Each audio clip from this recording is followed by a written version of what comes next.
أعوذ بالله من الشيطان الرجيم بسم الله الرحمن الرحيم ألم تر إلى الذين قيل لهم كفوا أيديكم وأقيموا الصلاة وآتوا الزكاة فلما كتب عليهم القتال إذا فريق منهم يخشون الناس كخشية الله أو أشد خشية وقالوا ربنا لم كتبت علينا القتال لولا أخرتنا إلى أجل قريب قل متاع الدنيا قليل والآخرة خير لمن اتقى ولا تظلمون فتيلا صدق الله العظيم।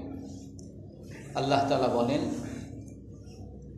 আপনি কি তাদের দিকে লক্ষ্য করেননি যাদেরকে বলা হয়েছিল যে তোমরা তোমাদের হাতকে গুটিয়ে রাখো এবং নামাজ প্রতিষ্ঠা করো, যাকাত প্রদান করো। অতঃপর যখন তাদের উপরে যুদ্ধ ফরজ করা হয়েছে তখন তাদের এক দল মানুষকে ভয় পাচ্ছে আল্লাহকে ভয় পাওয়ার মতো, অথবা এর চেয়েও বেশি ভয় পাচ্ছে। আর তারা বলল, রব্বানা লিমা কাতাবাতা আলাইনাল কিতাল, হে আমাদের পালনকর্তা, আপনি আমাদের উপরে কেন যুদ্ধ ফরজ করলেন? আপনি কি আমাদেরকে আর কিছু সময় পর্যন্ত সুযোগ দিতে পারতেন না? আপনি বলে দেন, দুনিয়ার সামগ্রী খুবই অল্প, আর আখিরাত উত্তম তার জন্য যে আল্লাহকে ভয় করে, আর তোমাদেরকে সামান্য পরিমাণ অবিচারও করা হবে না। তো এই আয়াতের দ্বারা মোটামুটি স্পষ্ট যে এই আয়াতের মধ্যে আল্লাহ তাআলা অবস্থার কথা বর্ণনা করছেন, সাহাবাদের অবস্থার কথা বর্ণনা করছেন। এই আয়াতের শানে নুজুলের ক্ষেত্রে তাফসির কুরতুবী, তাফসিরে ইবনে কাসির, শারাবি, তাফসিরের নাবুলসি বিভিন্ন কিতাবের মধ্যে আসছে, তাফসিরের কিতাবে আসছে। হযরত আব্দুর রহমান ইবনে আউফ, মিকদাদ ইবনে আসওয়াদ, সাদ ইবনে আবি ওয়াক্কাস, এরকম অনেক সাহাবী মক্কার মধ্যে যখন নাকি মুসলমানরা কাফেরদের হাতে, কুরাইশদের হাতে নির্যাতিত হচ্ছিল, কুরাইশদেরকে অন্যায়ভাবে মারা হচ্ছিল, ঘর বাড়ি দখল করে নেওয়া হচ্ছিল, বিতাড়িত করে দেওয়া হচ্ছিল, সেই সময় এই সকল সাহাবারা রাসূলুল্লাহ সাল্লাল্লাহু আলাইহি ওয়াসাল্লামের কাছে এসে বললেন যে হে আল্লাহর রাসূল, নাহনু কুন্না ফি ইজ্জিন ওয়া মানআ ফিল জাহিলিয়া, আমরা যখন অন্ধকার যুগে ছিলাম তখনই আমরা অনেক সম্মানিত, অনেক প্রভাবশালী ছিলাম। এই মক্কার কোনো লোক আমাদেরকে এভাবে জুলুম, অবিচার, বিতাড়ন আমাদের করার সাহস পায়নি। কিন্তু আমরা এখন ইসলাম গ্রহণ করার পরে মনে হয় যেন আমরা অপমানিত হয়ে গেছি, বা আমরা মনে হয় লাঞ্ছিত হয়ে গেছি, অসহায় হয়ে গেছি। আমরা কাফেরদের প্রতিশোধ নিতে পারতেছি না। তো রাসূলুল্লাহ সাল্লাল্লাহু আলাইহি ওয়াসাল্লাম তখন ওই সাহাবাদের উদ্দেশ্যে বলেছিলেন, ইন্নী লাম উমার বিল কিতাল, যে আমাকে যুদ্ধের আদেশ করা হয় নাই, আমাকে যুদ্ধের আদেশ করা হয় নাই। তো এই জন্য সাহাবায়ে কেরাম তাদেরকে উদ্দেশ্য করে আল্লাহ তাআলা এই আয়াত নাজিল করেন যে আপনি কি তাদেরকে দেখেন না যাদেরকে বলা হয়েছিল যে তোমরা তোমাদের হাতকে গুটিয়ে রাখো। তারা যখন যুদ্ধের জন্য অনুমতি চাইছেন, আল্লাহর পক্ষ থেকে আদেশ আসছে যে তোমরা হাত গুটিয়ে রাখো, এখন যুদ্ধ করবে না, এবং হাত যুদ্ধের পরিবর্তে কি করবে? নামাজ প্রতিষ্ঠা করবে, যাকাত প্রদান করবে, আল্লাহ তাআলা বলতেছেন। তো এখন এইখানে একটা বিষয় স্বাভাবিকভাবেই এই আয়াতের দ্বারা বোঝা যায়, সেটা হলো যে যুদ্ধ এটা ইসলামের মৌলিক নির্দেশনা না। যদি যুদ্ধটা ইসলামের মৌলিক নির্দেশনা হতো তাহলে আল্লাহ তাআলা মুসলমানদের এই দুরবস্থা দেখে তাদের চাওয়ার আগেই তাদেরকে যুদ্ধের আদেশ করতেন, কিন্তু মৌলিক উদ্দেশ্য হলো আকিমুস সালাত ওয়া আতুজ যাকাত, নামাজ প্রতিষ্ঠা করো, জাকাত প্রদান করো। মুফাসসিরিনে কেরাম এই দুইটা আদেশের ব্যাখ্যা এভাবে করেছেন যে সকল দ্বীনের পুরো দ্বীনের ইসলামের সম্মিলন এই দুইটা আদেশের মধ্যে। পুরো দ্বীন বলতে বোঝায় হলো আল্লাহর প্রতি দায়িত্ব পালন করা আর মানুষের প্রতি দায়িত্ব পালন করা। আল্লাহর যত নির্দেশনা এগুলোকে পালন করার নাম হলো ইবাদত, আল্লাহর ইবাদত করা। এটা ইসলামের মৌলিক একটা নির্দেশনা। আর একটা হলো মানুষের সৃষ্টি জগতের প্রতি দায়িত্ব পালন করা। আকিমুস সালাহ, নামাজ প্রতিষ্ঠা করো, আল্লাহর ইবাদত, আল্লাহর দায়িত্ব, আল্লাহর পক্ষ থেকে যত নির্দেশনা এইটা পালন করা। আর একটা হলো জাকাত প্রদান, অর্থাৎ মানুষ বা সৃষ্টি জগতের কাছে যে দায়িত্ব, তাদের প্রতি যে দায়িত্ব, সৃষ্টি জগতের প্রতি দয়া করা, সৃষ্টি জগতের সাথে ভালো ব্যবহার করা, এইটা হলো আতুজ যাকাত, জাকাত প্রদান করো, অর্থাৎ সৃষ্টি জগতের সাথে দয়ার আদেশ। এই দুইটা আদেশ হলো পুরো ইসলামের মৌলিক বিষয়। আর এই দুইটা আদেশ করতে গেলে ইসলামের ভাষায় বা মুফাসসিরিনদের ভাষায় ওই যুদ্ধের আগে আরও তিনটা ধাপ: মনের সাথে যুদ্ধ, শয়তানের সাথে যুদ্ধ এবং দাওয়াতের ক্ষেত্রে যুদ্ধ বা জেহাদ বলে। মনের সাথে জেহাদ, শয়তানের সাথে জেহাদ আর দাওয়াতের মধ্যে জেহাদ। তারপরে হলো যুদ্ধের তলোয়ারের দ্বারা জেহাদ। তো এখন আল্লাহ তাআলা এই কথার দ্বারা এটা বুঝাইতেছেন মূলত জেহাদ হলো প্রতিটা মানুষের উপরে যেটা সর্বসময় কর্তব্য, সেটা হলো আল্লাহর আদেশ পালন করতে গিয়ে এবং সৃষ্টি জগতের প্রতি ইহসান করতে গিয়ে, দয়া করতে গিয়ে মানুষকে সর্বদা তার মনের সাথে যুদ্ধ করতে হবে। মানুষকে সর্বদা তার শয়তানের সাথে যুদ্ধ করতে হবে এবং মানুষকে সর্বদা এই আল্লাহর ইবাদত এবং মানুষের প্রতি দয়া, এই দুই আদেশ মানুষের কাছে ছড়িয়ে দেওয়ার জন্য দাওয়াত দিতে গিয়ে তাকে সর্বদা জিহাদ করতে হবে। আর এই জিহাদ হলো মৌলিক জিহাদ। যদি কেউ মনের সাথে জিহাদ না করতে পারে, সে কখনো তলোয়ারের দ্বারা কাফেরদের সাথে জিহাদ করতে পারবে না।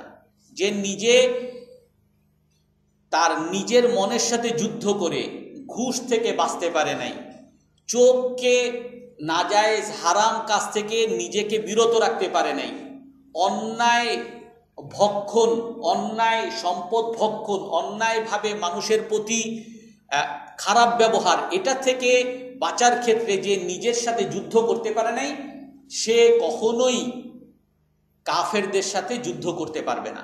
কারণ কাফেরদের সাথে যুদ্ধ এর সংজ্ঞা কি?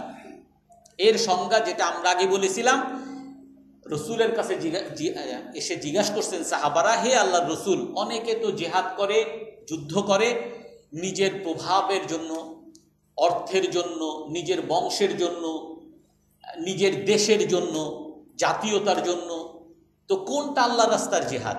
তো রসুল বলেন, আল্লাযী ইউকাতিলু ফী সাবিলিল্লাহি লিতাকুনা কালিমাতুহুল উলিয়া, যে নাকি যুদ্ধ করে বা জিহাদ করে ইসলামকে বিজয়ী করার জন্য, সেটাই হলো আল্লাহর রাস্তার জিহাদ। ওই অন্ধকার যুগে বা কোরাইশের ওই মক্কার পরিস্থিতিতে কোরাইশরা বা ওই অন্ধকার যুগের লোকরা, আরবরা, তখন সবাই ছিল যুদ্ধং দেহি, কিছু হইলেই যুদ্ধ লেগে যেত।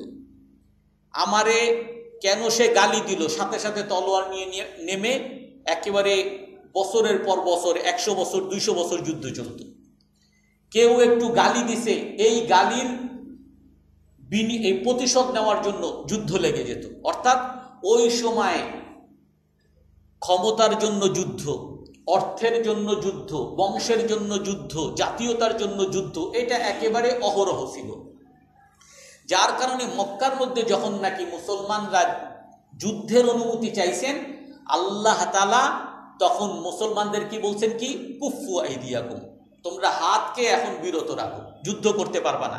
কারণ এই যুদ্ধটা তোমাদের ওই তাফসিরে শাহ আরবের মধ্যে যেভাবে আছে, আমি সেভাবে তাফসিরে না বলছি, অন্যান্য কিতাবের মধ্যে যেরকম আছে সেরকমই বলতেছি। বলে তোমাদের এই যুদ্ধটা যেন ওই অন্ধকার যুগে তোমরা নিজেদের বংশের জন্য, নিজেদের অর্থের জন্য, নিজের প্রভাবের জন্য যুদ্ধ যে করতা, ওই যুদ্ধ যেন ইসলামের যুদ্ধ না হয়। এই জন্য আগে তুমি নিজেকে প্রস্তুত করো, নামাজ প্রতিষ্ঠা করো, জাকাত প্রদান করো, আর এগুলো করতে গিয়ে নিজের মনের সাথে আগে যুদ্ধ করো, দাওয়াতের যুদ্ধ আগে করো। নিজে তৈরি হও যে তোমার যুদ্ধটা শুধুমাত্র আল্লাহকে খুশি করার জন্য যেন হয়, ইসলামের বিজয়ের জন্য যেন হয়। এই জন্য তুমি আগে নিজেকে প্রস্তুত করো। তো আল্লাহ তাআলা বলতেছেন, আলাম তারা ইলাল্লাযীনা ক্বিলা লাহুম কুফু আইদা, আপনি কি তাদেরকে দেখেন না যাদেরকে বলা হয়েছিল যে তোমরা হাতকে গুটিয়ে রাখো, ওয়া আকিমুস সালাহ, নামাজ প্রতিষ্ঠা করো, ওয়া আতুজ যাকাত, যাকাত প্রদান করো। ফালাম্মা কুতিবা আলাইহিমুল কিতাল, মদিনায় যখন নাকি সাহাবায়ে কেরাম গেছেন, সেখানে একটা রাষ্ট্র হয়েছে, রাষ্ট্রপ্রধান হয়েছে, আর সেখানে যুদ্ধের একটা পরিস্থিতি বা পরিকল্পিত একটা সুযোগ এসেছে। এই সময় আল্লাহ তাআলা বলতেছেন কি, ওই মদিনায় গিয়ে যখন নাকি তাদের উপরে যুদ্ধ ফরজ করা হয়েছে। এখানেও তাফসিরে না বলছি, বিভিন্ন তাফসিরের মধ্যে যেটা লেখে, যদি মক্কার মধ্যে আল্লাহ তাআলা যুদ্ধের অনুমতি দিতেন, তাহলে মক্কায় মুসলমানদের জন্য যুদ্ধ হওয়ার চেয়ে গৃহযুদ্ধ লেগে যেত।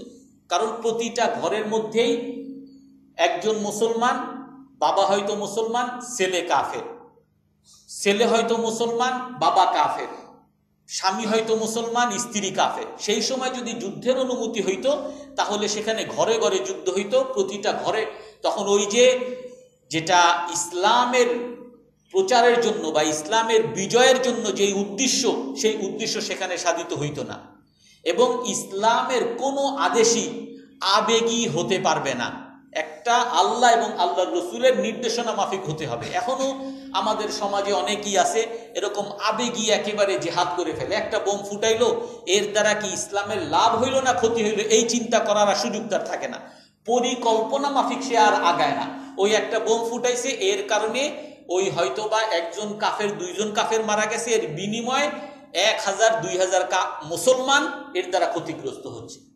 তো এই জন্য পরিকল্পনা মাফিক যাতে সবকিছু হয়, মদিনায় গিয়ে আল্লাহ তাআলা যুদ্ধের অনুমতি দিয়েছেন। কিন্তু আল্লাহ তাআলা বলতেছেন কি, ফালাম্মা কুতিবা আলাইহিমুল কিতাল, মদিনায় গিয়ে যখন যুদ্ধ ফরজ করা হয়েছে, ইযা ফারিকুম মিনহুম ইয়াখশাউনান নাসা কাখাশিয়াতিল্লাহি ওয়া আশাদ্দা খাশিয়া, তখন ওই মুসলমানদেরই এক দল, তারা মানুষকে, আল্লাহকে ভয় পাওয়ার মতো ভয় পাওয়া শুরু করছে, অথবা এর চেয়েও বেশি ভয় পাওয়া শুরু করছে।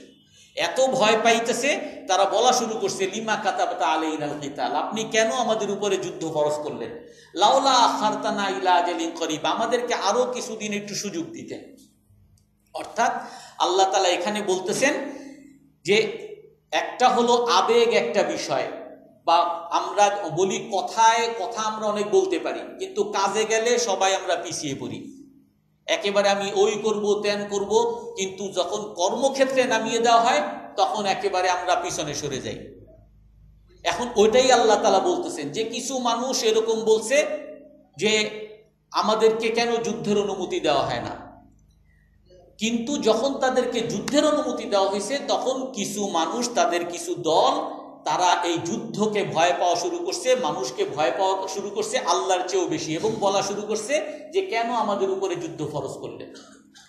এখানে কয়েকটা বিষয়। প্রথমত হইল যে মানুষ সবাই ভুল করবে, একমাত্র যারা নবী নিষ্পাপ এ ছাড়া সবাই ভুল করবে। এখন এই ভুল যদি কেউ করে, তাকে দোষারোপ করা, এই রীতি ইসলামের মধ্যে সমর্থিত না। যে আমি হয়তো বললাম অমুকে তো নামাজ পড়ে না, বা অমুকে তো মসজিদে কোনো দান করে না, অমুকে ওইটা করছে, অমুকে তো এইটা করছে। আমরা যে মানুষের দোষ খুঁজি, এই দোষ সবার মধ্যে আছে। আমি মানুষের যে দোষ খুঁজবো, ওই দোষ আমার মধ্যেই থাকবে। আমি হয়তো মুখে অনেক কিছু বলতে পারি, বাস্তবে গেলে আমার দেখা যাবে ওই অপরাধ আমার থেকেই হয়ে যাবে। এই জন্য অমুকে ওইটা করছে, অমুকে এইটা করছে, এরকম বলা, গীবত, মানুষের পরনিন্দা করা, এটাও হারাম। এমনিভাবে মানুষের দোষ তালাশ করা, এটাও হারাম। আল্লাহ তাআলা আমাদেরকে যে আদেশ করছেন মানুষের দোষ তালাশ থেকে বিরত থাকার জন্য, এটা হলো আমাদের জন্য আল্লাহর পক্ষ থেকে নিয়ামত। কেন নিয়ামত? কারণ আপনি একজনের দোষ পাইলেন আর তার দোষ আপনি বলা শুরু করলেন, এরকম দোষ তো আপনারও থাকতে পারে, তখন তো আপনার বিরুদ্ধেও মানুষ বলা শুরু করবে। আপনি একজনকে দেখলেন সে হয়তো বা কোনো নারী কেলেঙ্কারিতে পড়ে গেছে, আপনি এইটা একেবারে এলাকায় ছড়িয়ে দিলেন, এই হাজী সাহেব দেখো এই কাজ করছে। এরকম একটা নারী কেলেঙ্কারিকে তো আপনিও পড়তে পারতেন। এখন আপনার যদি এরকম দুর্নাম করা হতো তাহলে আপনার কি ভালো লাগতো? আপনার কখনোই ভালো লাগতো না। তো আল্লাহ তাআলা এই যে মানুষের দোষ তালাশ করা থেকে নিষেধ করছেন, এটা আমার উপরে কল্যাণ করছেন, ওই ব্যক্তির চেয়ে আমার উপরে কল্যাণ। কারণ আমাকে যেমন তার দোষ তালাশ করা থেকে নিষিদ্ধ করা হয়েছে, তাকেও আমার দোষ তালাশ করা থেকে নিষিদ্ধ করা হয়েছে। আমাকে যেমন তাকে অপমান করা থেকে নিষিদ্ধ করা হয়েছে, তাকেও আমাকে অপমান করা থেকে নিষিদ্ধ করা হয়েছে। তো এই জন্য মানুষের দোষ তালাশ করা, মানুষের দোষের সমালোচনা করা, এটা যে নিষিদ্ধ, এটা একটা মুসলিম সমাজের জন্য একটা রহমত। দ্বিতীয় আর একটা বিষয়, এখানে আল্লাহ তাআলা বলতেছেন কি, যে যখন নাকি তাদের উপরে যুদ্ধ ফরজ করা হয়েছে, তাদের একটা দল বলা শুরু করছে কেন যুদ্ধ ফরজ হইল। এমন বলেন নাই আল্লাহ তাআলা অমুকে অমুকে অমুকে অমুকে এইটা করছে।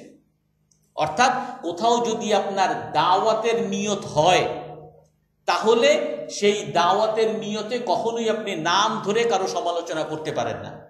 আপনি যদি কারো দোষ ধরে তাকে যদি আপনি দাওয়াত দিতে চান, এই বেটা তুই নামাজ পড়স না কেন, তাহলে সে আরো বিচ্যুত হতে পারে। একজন যদি সিগারেট খায় আর আপনি যদি বলে এই তুমি সিগারেট খাও কেন, সে হয়তো আরো বেশি খাওয়া শুরু করবে। একজন যদি নারী সংসর্গে বেশি থাকে, আড্ডা ফিল্ডিংয়ে বেশি থাকে, আর তারে যদি আপনি সরাসরি তাকে দোষারোপ করেন, সে হয়তো আরো বিচ্যুত হবে। এই জন্য আল্লাহ তাআলাও যখন নাকি কোনো দোষের আলোচনা করতে যান, কারো অমুক অমুক করছে এটা বলেন না, বরং কি ইযা ফারিকুম মিনহুম, যে তাদের একটা দল এরকম করা শুরু করছে। কোনো ব্যক্তির আলোচনা আল্লাহ তাআলা কখনোই করেন না। দ্বিতীয় আর একটা বিষয়, আমাদের মধ্যে একটা বড় দোষ আছে, সেটা হলো যদি আমরা কাউকে দেখি একটা দোষ করতে, এই দোষটায় আমি ওই গোষ্ঠী সবাইকে আমি দোষী বানিয়ে ফেলি। আমার সাথে হয়তো বা কেউ একবার কোনো নোয়াখালীর মানুষ, তার বাড়িতে গেছি, সে আমারে খাওয়ায় নাই, কৃপণতা করছে। এখন আমি বলা শুরু করছি সব নোয়াখালীরা কৃপণ। আসলে সব নোয়াখালীরা কৃপণ না। আমার সাথে যার দেখা হয়েছে বা যার বাসায় গেছিলাম, সে আসলে কৃপণতা করছে। একজনের কারণে আমি সবাইকে দোষারোপ করতে পারি না। আবার অনেক সময় অনেকে এরকম আছে, কোনো হুজুর হয়তো বা দোষ করছে, সে হয়তো বা কোনো কেলেঙ্কারিতে পড়ছে, সব হুজুররা খারাপ, সব মাদ্রাসা বন্ধ করো, সব মাদ্রাসায় এইসব অপকর্ম চলে, মাদ্রাসা সব বন্ধ করো। অথবা কাফেররা যেটা গণহারে আমাদেরকে দোষারোপ করে যে সব মুসলমানরা খারাপ। হয়তো কোনো একজন মুসলমান, সে হয়তো বোমাবাজি করছে, জঙ্গিবাদী করছে, অন্যান্য মুসলমানরা তো এটা সমর্থন করে না, কিন্তু ওই একজন দুইজনের কারণে সব মুসলমান খারাপ, সব মুসলিম হলো জঙ্গি, সব মুসলমান সন্ত্রাসী, এই বলে মুসলমানদের বিরুদ্ধে যে তাদের সন্ত্রাস আর আগ্রাসন, এগুলো তো যুক্তিযুক্ত না। এই জন্য আল্লাহ তাআলা এটাও শিখাইতেছেন যে আপনাকে যদি কারো সমালোচনা করতেই হয়, কোনো দোষের সমালোচনা, আপনি গঠনমূলক সমালোচনা, যার দোষ তাকেই করবেন, তাকে কেন্দ্র করে। আপনি একজনের দোষের কারণে সবাইকে আপনি দোষী বলতে পারেন না। একজন কিছুদিন আগে এক জায়গায় বিয়ের ঘটকালি করতেছিলাম, তো এরকম বিবাড়িয়ার মেয়ে, আল্লাহ বিবাড়িয়া সব হলো সন্ত্রাসী, বিবাড়িয়ার লোক হাত কেটে দেয়, বল্লম নিয়ে যুদ্ধ করে। আরে সবাই কি করে নাকি? সন্ত্রাসী সব জায়গায় আছে, তাই বলে দুই একজন সন্ত্রাসীর কারণে সব বিবাড়িয়ার লোক খারাপ, এইটা তো কোনো যৌক্তিক কথা না। আল্লাহ তাআলা বলতেছেন যে যখন তাদের উপরে যুদ্ধ ফরজ করা হয়েছে, তাদের কিছু দল তারা মানুষকে আল্লাহকে ভয় করার মতো বা এর চেয়েও বেশি ভয় করা শুরু করছে। এখানে তাফসিরে কুরতুবী, তাফসির ইবনে কাসিরের মধ্যে আসছে যে আল্লাহ তাআলা যে মুসলমানদের একটা দল বলছেন, এখানে যে যুদ্ধের জন্য আবদার করছিলেন বড় সাহাবী সাদ ইবনে আবি ওয়াক্কাস, আব্দুর রহমান ইবনে আউফ, এরকম বড় বড় সাহাবী, তারা করছিলেন যুদ্ধের আবদার। কিন্তু যখন যুদ্ধ ফরজ হয়েছে, এই বড় বড় সাহাবী, আয়াতের দ্বারা বোঝা যায় যারাই আবদার করছে তারাই যুদ্ধ আসার পরে তারাই মনে হয় পিছপা হচ্ছে। আসলে ব্যাপারটা এরকম না, বরং যুদ্ধ ফরজ, যুদ্ধ যারা দাবি করেছিলেন আব্দুর রহমান ইবনে আউফ, তারা তো যুদ্ধের জন্য আসেনি, কিন্তু মুসলমানদের মধ্যে কিছু মোনাফেক ছিল। ওই মোনাফেকরা তখন ওই যুদ্ধ কেন ফরজ হলো এগুলো নিয়ে প্রশ্ন করা শুরু করছে। কারণ কোন সাহাবাদের ব্যাপারে এরকম ধারণা করা যায় না যে সাহাবারা তারা যুদ্ধকে ভয় পাবে বা মানুষকে আল্লাহর চেয়ে বেশি ভয় পাবে। সাহাবারা সবাই অনেক পুত পবিত্র, এবং সাহাবাদের মধ্যে আল্লাহ রসুল এটা বলেছেন যে সাহাবারা সবাই পথ প্রদর্শক। আমরা যেই সকল সাহাবীকে, যেই সাহাবীকেই আমরা অনুসরণ করব তার দ্বারাই আমরা হেদায়েত পেয়ে যাব, রসুল সাল্লাল্লাহু আলাইহি ওয়াসাল্লাম বলছেন। এই জন্য সাহাবাদের এইখানে যাদের কথা বলা হয়েছে, যাদের সমালোচনা, যে যুদ্ধ আসার পরে তারা মানুষকে ভয় পাওয়া শুরু করছে এবং কেন যুদ্ধ ফরজ হলো এরকম প্রশ্ন করা শুরু করছে, ওই বড় বড় সাহাবারা না, বরং এগুলো হলো মোনাফেকরা। আর কিছু কিছু তাফসিরের মধ্যে এরকমও আসছে যে হয়তো বা সাহাবাদের মধ্যেও কারো কারো মধ্যে এরকম প্রশ্ন আসছে। আর এটা আসা, এটা যুদ্ধ করতে চায় না এরকম না, বরং মানুষ হিসাবে মানুষের মনের মধ্যে এরকম ভয় আসতেই পারে। মানুষ হিসাবে যে যুদ্ধ মানি হলো নিজের গলা কাটা যাবে, আমি নিজে মরে যাব, এরকম একটা ভয় মানুষের মধ্যে আসতে পারে। কিন্তু সেটাকে ওই আখিরাতকে সামনে নিয়ে আল্লাহর আদেশ যুদ্ধ করা, রসুলের নির্দেশ যুদ্ধ করা, এই সকল আদেশের সামনে ওই মানুষের ভয় চলে গিয়ে আল্লাহর ভয় আসার কথা। তো এখানে আল্লাহ তাআলা যেটা বলছেন সেটা হলো মানুষ হিসাবে হয়তো কোনো সাহাবার মধ্যে এরকম একটা আতঙ্ক আসতেও পারে। তো আল্লাহ তাআলা কি বলেন যে তারা বলা শুরু করছে লিমা কাতাবাতা আলাইনাল কিতাল, আপনি আমাদের উপরে যুদ্ধ কেন ফরজ করলেন? লাউলা আখারতানা ইলা আজালিন করিব, আমাদেরকে কিছু সময় পর্যন্ত একটু সুযোগ দিতেন, কিছু সময় পর্যন্ত সুযোগ দিতেন।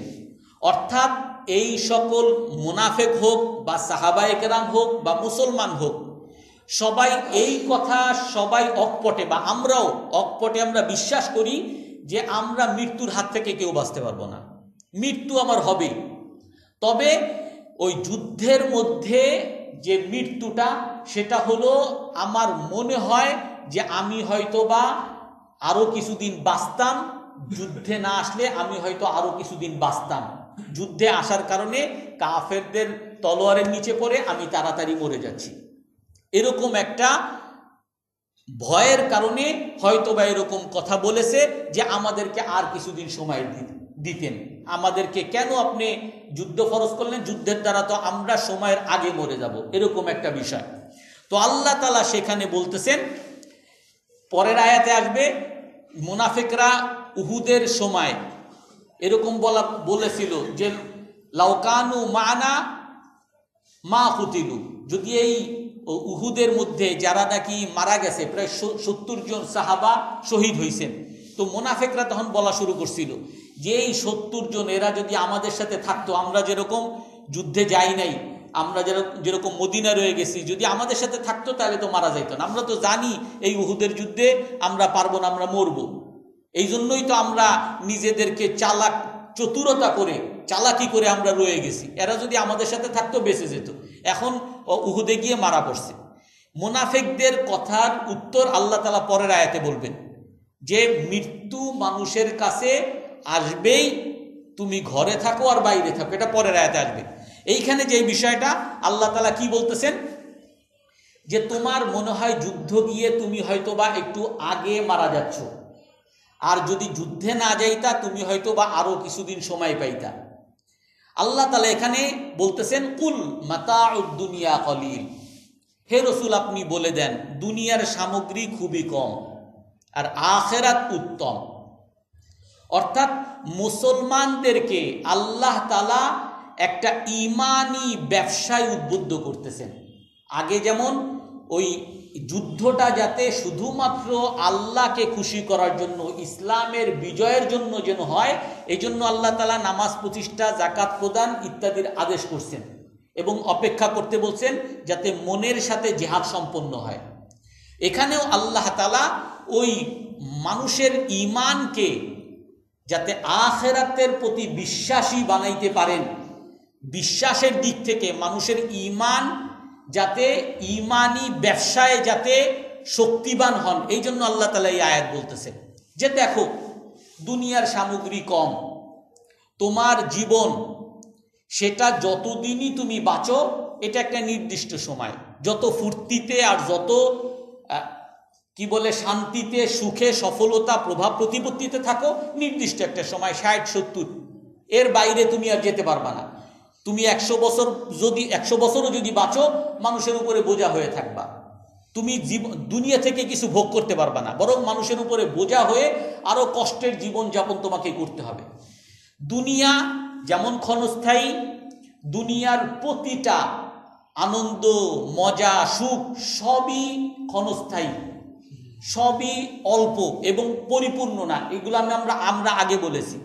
আর এর বিনিময় ওয়াল আখিরাতু খায়রুল লিমান ইত্তাকা, আর আখিরাত হলো এর চেয়ে অনেক উত্তম। আখিরাতের শুরু আছে, কোনো শেষ নাই, শান্তি আর শান্তি।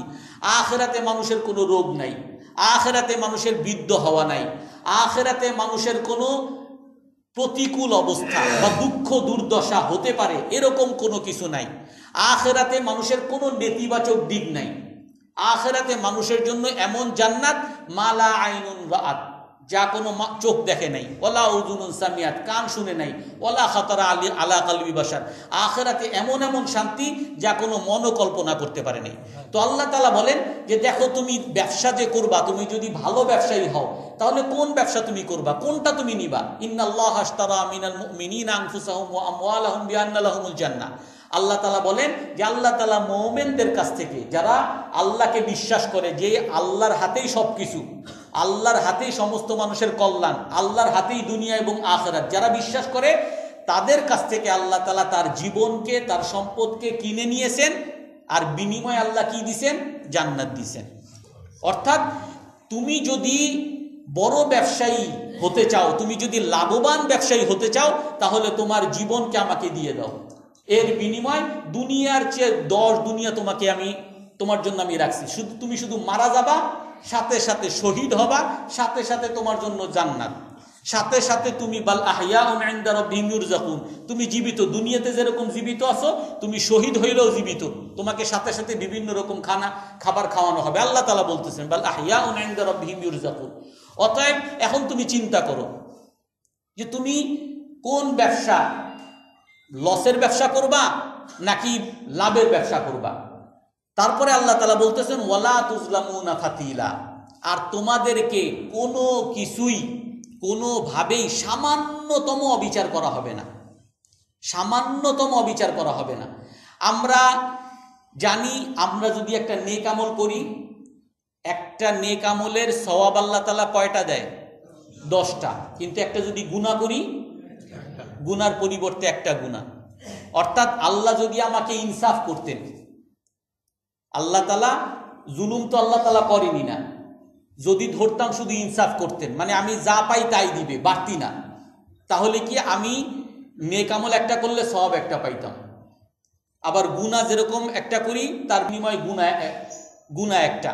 যদি আমার ভালো কাজের বিনিময় একটা সওয়াব হইতো, তাহলে আমার 70 বছরের জীবনে কতটুকার সওয়াব হইতো।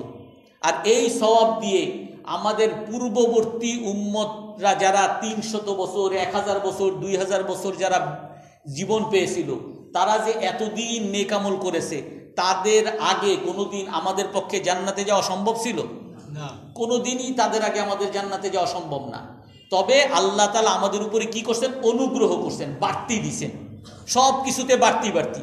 আর কেউ যদি মনে করে, এটা আমরা আগে বলেছি, কেউ যদি মনে করে আমি আমার নেক আমলের দ্বারা জান্নাতে যাব, এটা কখনো সম্ভব না। বরং আমাকে জান্নাতে যেতে হবে আল্লাহ তাআলার অনুগ্রহে। আল্লাহ তাআলার অনুগ্রহে আমাকে জান্নাতে যেতে হবে। কারণ যদি ইনসাফে যাই যে আল্লাহ আমাকে যা দিয়েছেন তার বিনিময়ে আল্লাহর কাজ আমি করতেছি, আল্লাহ আমাকে 24 ঘন্টায় প্রতি সেকেন্ডে আমি হিসাব করি আল্লাহর কাছ থেকে আমি কি কি নিতেছি। চোখ থেকে দেখার শক্তি, হাত থেকে ধরার শক্তি, শ্বাস প্রশ্বাসের শক্তি, কিডনি সঞ্চালনের শক্তি, লিভার যে কাজ করতেছে এর শক্তি, রক্ত প্রবাহিত হইতেছে, এই শুধু উপর থেকে নিচে 10 লক্ষ ভেইন আছে, রগ আছে, এখানে রক্ত প্রবাহিত হয়। এই রক্ত প্রবাহিত হওয়া যদি কোনো একটা ভেইনে আটকে যায়, ব্লক। এই যে মানুষ ব্লক করে কি, ব্লক মানে কি? ব্লক হলো যে আমাদের রগরেশায় যে রক্ত প্রবাহিত হয় কোনো এক জায়গায়, কোনো একটা রগে ওই কি বলে আপনার চর্বি জমে সেই জায়গাটা ব্লক হয়ে যায়। আর ব্লক হয়ে গেলে রক্ত প্রবাহিত হতে পারে না। আর রক্ত প্রবাহিত না হলে হার্টের যে কাজ সেটা হয় না, পাম্পিংটা হয় না, তখন সে ব্লক হয়। তার ব্লকেজ ধরা পড়ে, সে স্ট্রোক করে, বিভিন্ন নাম। তো এই জন্য আল্লাহ তাআলা আমাকে প্রতিটা সেকেন্ডে, আমি যদি হিসাব করি এই দুনিয়াতে থাকার অনুগ্রহ, আল্লাহর সূর্য, চাঁদ, গাছপালা, তরুলতা, কত কিছু খাইতেছি, হাজার হাজার লক্ষ লক্ষ, আমি যদি হিসাব করি লক্ষ লক্ষ আল্লাহর দান আমি প্রতি সেকেন্ডে নিতেছি। আর ওই লক্ষ লক্ষ দানের বিনিময়ে আমি আল্লাহর যদি শুকরিয়া আদায় করতে চাই, আল্লাহর কাজ যদি করতে চাই, ওই 1 সেকেন্ডে আমি কয়টা কাজ করতে পারবো? একবার সুবহানাল্লাহর চেয়ে আর বেশি পারবো না। তো আল্লাহ দিলেন 1 লক্ষ অনুগ্রহ, তার বিনিময়ে আমি যদি একবার সুবহানাল্লাহ বলি, আল্লাহর ওই অনুগ্রহের বিনিময় হবে কখনো? বরং আল্লাহ তাআলা বাড়তি দিতেছেন যে বান্দা তুমি যা করো আমার নিয়ামতের বিনিময়, ওই 1 ঘন্টার নিয়ামতের বিনিময়ে তোমার 60 বছরের সেজদা কখনো ক্ষতিপূরণ হবে না। কিন্তু আমি আমার নিয়ামতে, আমি আমার অনুগ্রহে তোমাকে আমি জান্নাত দিয়ে দিচ্ছি। কুল বিফাদলিল্লাহি ওয়া বিরহমাতিহি ফাবিযালিকা ফালইফরাহু। আল্লাহ তাআলা বলেন, এ রাসূল আপনি বলে দেন মানুষ যেন আল্লাহর অনুগ্রহে খুশি হয়। আল্লাহর অনুগ্রহ, আল্লাহ আমাকে দিবেন দিবেন, এটাই যেন খুশি হয়। এমন না যে আমি তো অনেক বড় হাজী সাহেব, অনেক ভালো কাজ করতেছি, অনেক নেক আমল করতেছি, আমি অনেক নামাজ পড়তেছি, অনেক রোজা রাখতেছি, অনেক খুতবা দিতেছি, মানুষকে দাওয়াত দিতেছি, আমি আমার আমলে যেন খুশি না হই। আল্লাহ তাআলা কি বলেন? আপনি বলে দেন তারা যেন আল্লাহর অনুগ্রহে খুশি হয়। অর্থাৎ আমি যা করতেছি এর বিনিময়ে আল্লাহ তাআলা আমাকে কি কি অনুগ্রহ দিবেন। যে একবার সুবহানাল্লাহ বললে আল্লাহ তাআলা উহুদ পাহাড় পরিমাণ সওয়াব আল্লাহ তাআলা আমাকে দিবেন।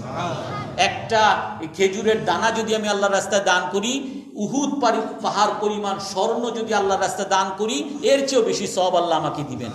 আমি যদি একটা মানুষের সাথে শুধু একটু হাসি মুখে কথা বলি, ওই মানুষকে আমি কোটি কোটি টাকা দান করলে যেরকম সব, এর চেয়ে বেশি সব আল্লাহ আমাকে দিবেন।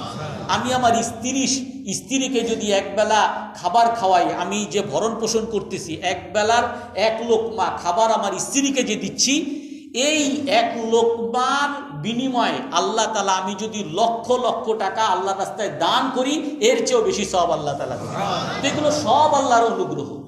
এই জন্য আল্লাহ তাআলা বলতেছেন ওয়ালা তুজলামুনা ফাতিলা, তোমাদেরকে সামান্য পরিমাণ অবিচার করা হবে না। অবিচার তো দূরের কথা, অবিচার তো দূরের কথা, ইনসাফও আল্লাহ করবেন না, বরং কি আল্লাহ তাআলা অনুগ্রহ করবেন। এই জন্য আমাদের এই যে দুনিয়াতে আমরা অনেক সময় মনে করি আল্লাহ তাআলা আমাদের দুনিয়াতে এত নির্দেশনা দিছেন যে আমাদেরকে তো পুরো একেবারে আবদ্ধ করে ফেলছেন। ইসলাম মানি হলো একেবারে আবদ্ধ, জেলখানায় ঢুকে যাওয়া। মহিলাদেরকে বোরকার মধ্যে ঢুকায় ফেলা, আর পুরুষদেরকে দাড়ি টুপি দিয়ে একেবারে মৌলবাদীর মধ্যে ঢুকায় ফেলা, একটু কোনো ফুর্তি করতে না পারা, কোনো কিছু না পারা। অর্থাৎ ইসলামটা হলো একেবারে আটক জীবন, আবদ্ধ জীবন। এরকম একটা পরিস্থিতি আমাদের কাছে মনে হয়। তাফসিরে নাবুলসি শাহরাবির মধ্যে লেখে যে মানুষ সবাই কাজ করবে, কিছু মানুষ আছে তার যে চাহিদা, মনের চাহিদা, এটা সে আল্লাহর নির্দেশনা, রসুলের নির্দেশনা অনুযায়ী পূরণ করবে। আর কিছু মানুষ আছে আল্লাহর নির্দেশনা, রসুলের নির্দেশনা উপেক্ষা করে সে তার মনের চাহিদা পূরণ করবে। 2 দল। আর 2 দল উপরের দিকে যাবে, যারা নাকি তার মন মতো আল্লাহ রসুলের নির্দেশনা উপেক্ষা করে মন মতো যারা করবে, তারা যে নিজেরা ওগুলো করেই যে ক্ষান্ত থাকবে তা না, বরং তারা কি করবে, তারা করবে যারা নাকি ওই আল্লাহ রসুলের নির্দেশনা অনুযায়ী চলে। তারা কেন চলে?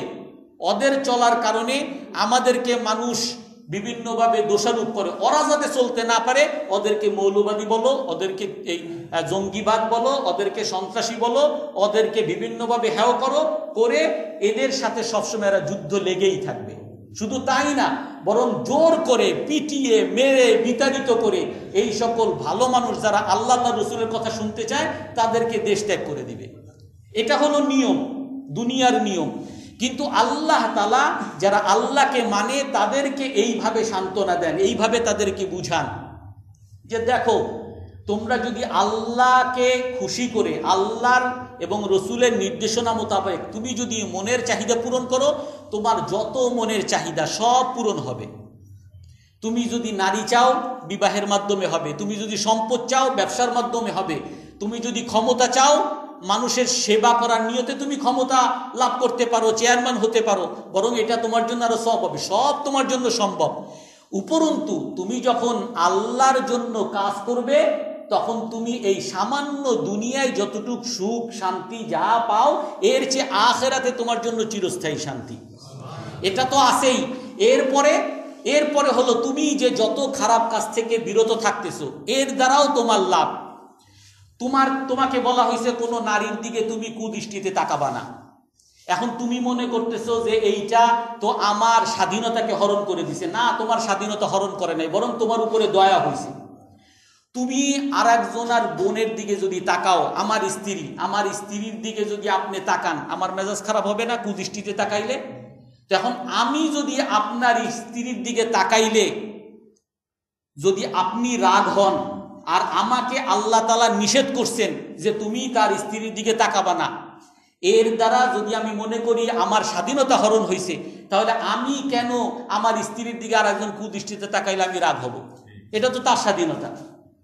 বরং এমনিভাবে আপনি চুরি করবেন, দুর্নীতি করবেন, এটা আমার স্বাধীনতা। তো আপনি আর একজনের চুরি করবেন, এটা আপনার স্বাধীনতা যদি হয়, ওই ব্যক্তি যদি আপনার সম্পদ চুরি করে আপনি কি খুশি হবেন? আপনার ঘর বাড়ি যদি দখল করে নেয় আপনি খুশি হবেন? আপনার উপরে যদি চাঁদাবাজি করে আপনি খুশি হবেন? তো আপনি খুশি হবেন না। তার মানে কি? তার মানে হলো যে আপনাকে যে বলা হয়েছে তার স্ত্রীর দিকে তাকাবা না, তার সম্পদ চুরি করবা না, দুর্নীতি করবা না, মদ খেয়ে কারো উপরে অন্যায় অবিচার করবা না, অত্যাচার করবা না, অন্যায় করবা না, এগুলো সব তোমার লাভের জন্য, আমার লাভের জন্য। কারণ আমি যদি এগুলো মানি আর এই মানার মানুষ যদি আমি তৈরি করি, সবাই তখন ভালো মানুষ হবে। তখন কেউ আমার স্ত্রীর দিকে তাকাবে না, আমার সম্পদ কেউ চুরি করবে না, আমার বাড়িঘর কেউ দখল করে নিবে। তখন একটা ইসলামী সমাজ মানে শান্তিময় সমাজ প্রতিষ্ঠিত হবে। আর এই শান্তিময় সমাজ এটা কি আমার লাভ শুধু, নাকি সকলের লাভ? সকলের লাভ। তাহলে আল্লাহ তাআলার আদেশকে মানা, রাসূলুল্লাহ সাল্লাল্লাহু আলাইহি সাল্লামের আদেশকে মানা, এটা কি স্বাধীনতা হরণ করা, নাকি সকলকে আরো স্বাধীনতা ফিরিয়ে দেওয়া? সকলকে স্বাধীনতা ফিরিয়ে দেওয়া। এই জন্য আল্লাহ তাআলা এখানে বলতেছেন ওয়ালা তুজলামুনা ফাতিলা, তোমাদেরকে সামান্য পরিমাণও অবিচার করা হবে না। তুমি মনে করতেছো যে তোমাকে বোরকা পরিয়ে তোমার উপরে মনে অবিচার করা হয়েছে, না, তোমাকে বরং সম্মানিত করা হয়েছে। তুমি বোরকা খুলে ইচ্ছা মতো চলো, আর তোমাকে 10 জন তোমার দিকে কুদৃষ্টি তাকায়, কেউ সুযোগ পাইলে তোমাকে ধর্ষণ করে, কেউ নির্যাতন করে, এই সুযোগ তো আমি দিতে চাই নাই। আমি তো চেয়েছি তুমি ঘরের মধ্যে থাকবা এবং তোমার যত চাহিদা সব আমি ওই গোলাম জামাইকে বলে দিছি, তুমি গোলামি করে তোমার পায়ের নিচে এনে রাখবা, তুমি রাজধানীর মতো খাবার ঘুমাবা। তোমাকে কোথাও যেতে হবে, তোমার ওই গাড়ির মধ্যে ঠেলাঠেলি করে মানুষের মধ্যে ঢুকাইতে পারবে না। তোমার স্বামীর দায়িত্ব সিএনজি করে উবার করে তোমাকে সম্মানের সাথে রানীর মতো তোমাকে নিয়ে যাওয়া। এই জন্য আল্লাহ তাআলা যে আল্লাহর নির্দেশনা, রাসূলুল্লাহ সাল্লাল্লাহু আলাইহি সাল্লামের আদর্শ যে আমাদেরকে দিয়েছেন, এগুলো আমাদের শান্তির জন্য দিয়েছেন, দুনিয়ার শান্তি, আখিরাতের শান্তি। আল্লাহ তাআলা আমাদের সঠিক জিনিস বুঝা এবং মানার তৌফিক দান করেন। কারো কোনো প্রশ্ন আছে?